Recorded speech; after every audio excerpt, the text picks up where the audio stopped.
C'est à la croisée entre narration et théorie que j'ai abordé l'idée qu'imaginer le futur que nous voulons, c'est d'abord imaginer celui que nous ne voulons pas.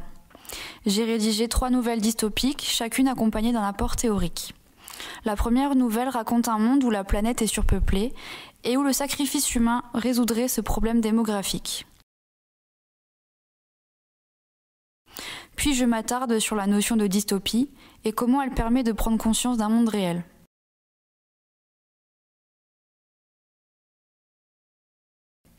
La seconde nouvelle décrit un pays qui décide de créer une vie souterraine suite à une crise écologique, mais où l'on doit passer un test pour y accéder.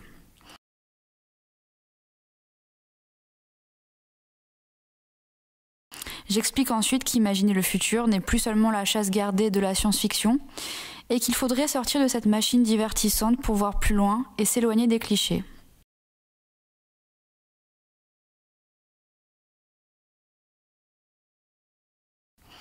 Et enfin la troisième nouvelle, un récit plus qu'actuel et réel, la vie à l'hôpital lors de la pandémie mondiale.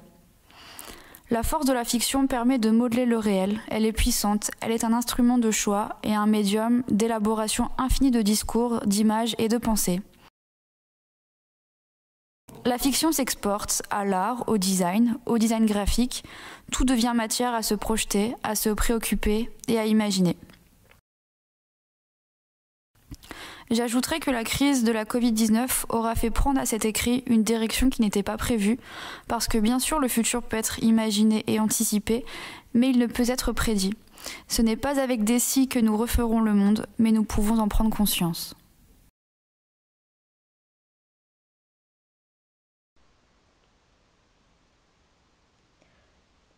Je m'appelle Clémence Dan et je vais vous parler de mon mémoire qui s'intitule Pour mémoire, car il parle de la mémoire telle qu'elle est construite et peut être déconstruite dans le système de conservation du patrimoine français. Ce mémoire est une fiction. Il s'agit d'un manuscrit écrit par ma narratrice, ancienne conservatrice du patrimoine, pour narrer ses mémoires. Elle raconte, en se souvenant de discussions qu'elle a eues avec un étudiant en psychologie, l'effondrement du système de conservation en France. Elle revient sur les raisons de cet effondrement, les réactions à ce changement, et les alternatives mises en place par les individus pour continuer à conserver le patrimoine artistique, tant bien que mal, alors que l'État ne le fait plus. Cette discussion l'amène enfin à imaginer le futur de l'art, alors même que l'histoire de l'art est menacée, faute de preuves physiques de son existence. Un carnet de Moleskine accompagne ce manuscrit. C'est un objet qui appartient à ma narratrice.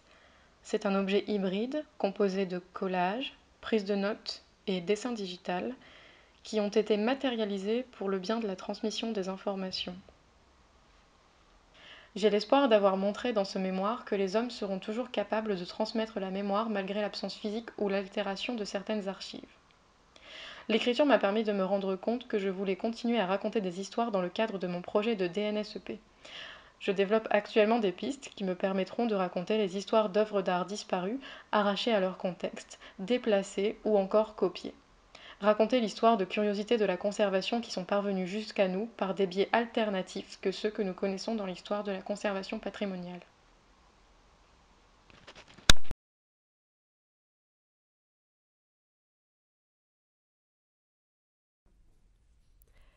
Ce mémoire s'intitule Bang ou comment la bande dessinée accède au rang d'art. Il a été réalisé en 2020 à l'ESAC de Cambrai. Mon mémoire a pour problématique l'artification de la bande dessinée. C'est un terme utilisé par Nathalie Heinisch et Roberta Shapiro dans leur ouvrage De l'artification, enquête sur le passage à l'art.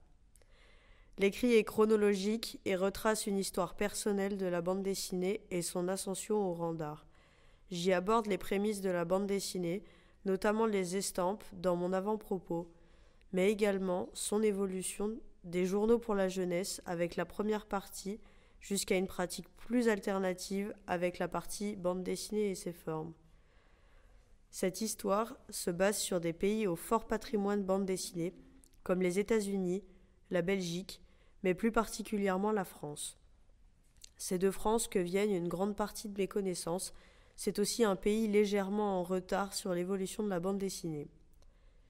La dernière partie, la bande dessinée hors du livre, concerne la problématique de l'exposition de bande dessinée et la difficulté de monstration de celle-ci. J'évoque l'absurdité de l'exposition des planches originales et liste quelques tentatives intéressantes d'autres modes d'exposition de la bande dessinée. Cette dernière partie est l'amorce de mon projet de diplôme.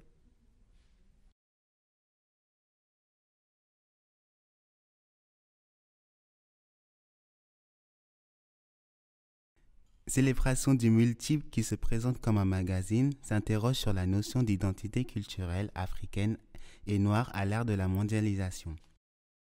J'ai décidé de me questionner sur cette notion car issu d'une double culture malienne grâce à mes parents et française, j'ai vécu avec les traditions de ces deux pays. Dans cet écrit, je parle notamment de discrimination, d'intégration et de racisme. Tout cela à travers une balade dans 3 quartiers de Paris, Château-Rouge, Château-d'Eau et Belleville, un reportage photographique pour rentrer en totale immersion dans ces quartiers, des zooms sur des thématiques comme les stéréotypes ou l'identité multiple. Célébration du multiple montre que l'identité culturelle africaine ne s'arrête pas qu'au wax, qu'elle est mixte et ouverte à se renouveler grâce aux artistes qui l'utilisent comme matière à créer afin de limiter le phénomène de mondialisation.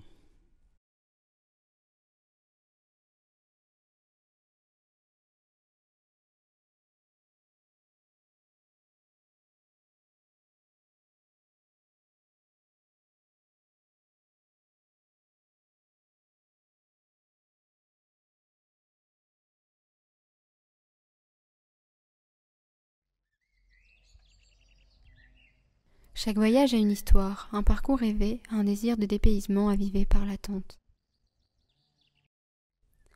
Chaque excursion nous fait adopter un rythme plus lent, nous fait respirer l'air frais qui vient parcourir nos poumons pour ainsi se retrouver. Chaque balade nous pousse à sentir le sol se dérober sous nos pieds et l'air frôler nos mains. Alors, en prenant un second souffle, on se rapproche de la nature, on se connecte au monde qui nous entoure. Comme propulsé au milieu de nulle part, dans l'étendue d'un espace suspendu, où les échelles sont bouleversées, où les souvenirs s'entremêlent et se réécrivent.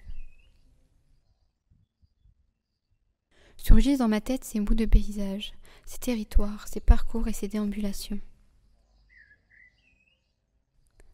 Pendant que mon esprit vagabonde, ces balades, ces traversées, ces découvertes cachées entre 2 histoires du soir, ont créé des encres qui persistent et me reviennent sans trop savoir pourquoi. Il y a ce souvenir d'un conte entendu enfant un soir d'hiver, un conte dans lequel je m'imagine me balader, qui dessine l'horizon d'un panorama inconnu, une trace de ce paysage laissé dans ma mémoire, une marque de son passage dans mon esprit, comme une empreinte psychique. En m'évadant à travers ces récits, je passe par un bois, par un jardin, un océan ou même une montagne. Lieu d'invitation et de mise à l'épreuve, ces terrains sont peu décrits, alors même qu'ils ancrent et déroulent les actions. S'ils sont source de fantasmes, d'exploration et d'aventure, les récits des contes de Perrault, Grimm, Carroll et Henderson ne témoignent à mon sens que de trop peu d'importance à la contemplation de la nature.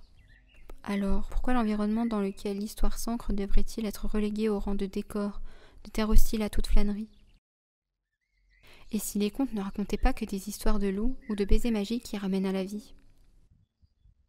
Serait-il impensable d'imaginer un instant que le paysage puisse être considéré comme un personnage à part entière ?